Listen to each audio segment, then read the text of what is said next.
Film for the first time yesterday, and I loved it. Thank It was you. really good. Did a great job. What was the best part of making the film that you can remember? I'll answer for Josh. I think the best part of making the film was the first day I came to set, and Working with Josh Gad. he really felt like, you know what, this is the moment where things are clicking. It did happen, because before that it was like a desert. It was so difficult. My favorite moment, the best moment for me, was working in the Apple garage. It was the original, it was Steve Jobs' childhood garage, where the team actually built the first Apple. And there was something very... Yeah.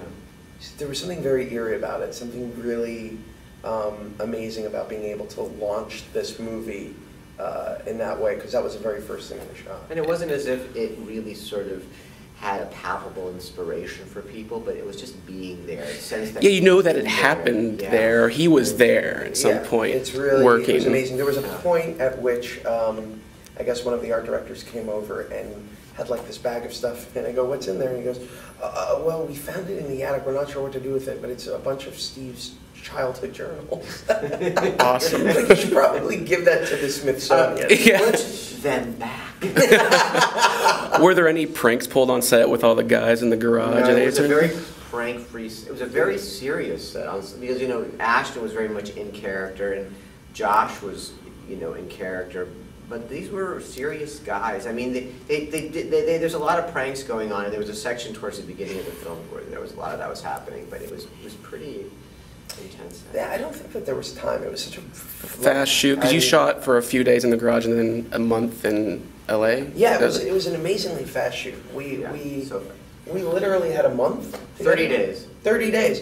And it was incumbent on us in those 30 days to be slaves to the authenticity and to be slaves to the story. And when you're trying to recreate not only history, but a part of history that has been very well documented, you have a lot of accountability. So there's really no time for that kind of fun that you find on like slower sets. It was much more of a let's get this. I had to be very prepared, because if you walk onto a set not knowing what you're doing, it's just not going to work. So there was so much preparation. But going back to what my favorite moment was, I thought about that, and I think that it's a moment that Josh was in with Steve. It's when Woz is when he quits. And it was, for me, I loved it because it was a quiet moment where Woz was pouring his heart out to him and talking about really why he got into it, and sort of sadly bemoaning what was going on with Steve, and sort of feeling for what was going to happen to him. And it was a very touching moment, but it sort of encapsulated the whole movie to me, which was that, we're making great things, but there are people involved here, Steve. And you're losing sight of that. It was as if he was on, Steve was on an ice float, and Woz was at the shore, sort of saying, I can't go with you anymore. It was a really, I don't know, Yeah. for me that was just such an impactful moment of the film. You have to say that because I'm here. But No, it's not. It really was. I think for a lot of people it was. Working or reading the book and then working on the film, do you have more respect for the whole Jobs and the Apple computers and everything as opposed to beforehand? I certainly do. I mean, to be honest, I wasn't fully aware of the narrative prior to coming on board. I knew Apple post Jobs' return, and I didn't really have a sense of the history prior to that, the 70s, 80s, the next period, everything leading up to the acquisition of Pixar and to his return, his triumphant return. So for me, it was like going back in time and discovering all of these things about one of my idols that I just didn't really know about. You knew the basic gist of it, but you didn't know the intricacies, the detail. About this guy who is triumphant, and then all of a sudden it's almost this, we call it this redemption tale, where he like loses everything and then turns. So the Isaacson book filled in a lot of blanks prior to the start of filming, but the script detailed so much. It was really, I mean, there were 200 pages when we first started it, right? Yeah, it was long. And, I wasn't a Mac head. I didn't know that much about it either. And the fact that this was the prehistory, basically, of Mac, because it's everything up till that first iMac comes out. And it's that first iMac, that Bondi blue sort of pod-like iMac that everyone sort of associates with Jobs, and from then on the iPod came.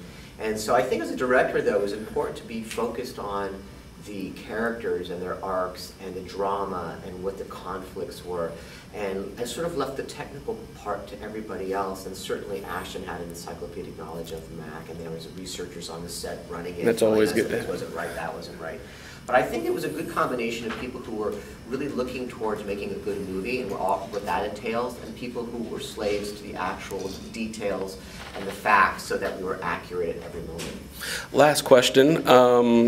Being movie fans, what are some of your favorite scenes from movies that have stuck with you from your childhood that made you want to get in the business and you always think about when you're making movies? I don't know why this popped into my brain, and I know it's random, but Jaws, you know, Jaws with,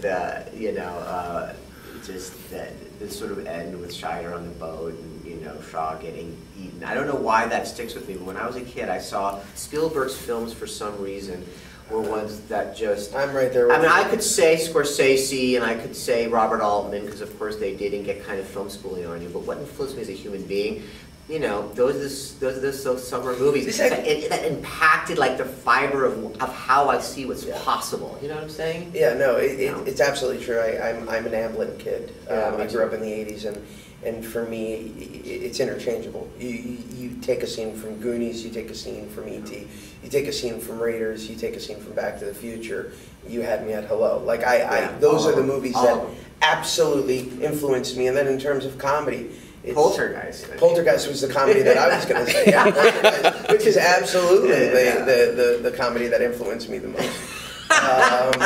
You know, that scene in front of the TV is still, the laughs are still there. She's the funniest. She's amazing.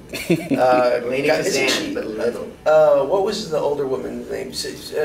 Rubenstein. Zelda Rubenstein. Oh, yeah. She passed away recently. I know. Everybody passed away from that film. Yeah, there's like 5 people, yeah. Side story. Father. No, Coach is still alive. Well, thanks so much. Appreciate talking with y'all. And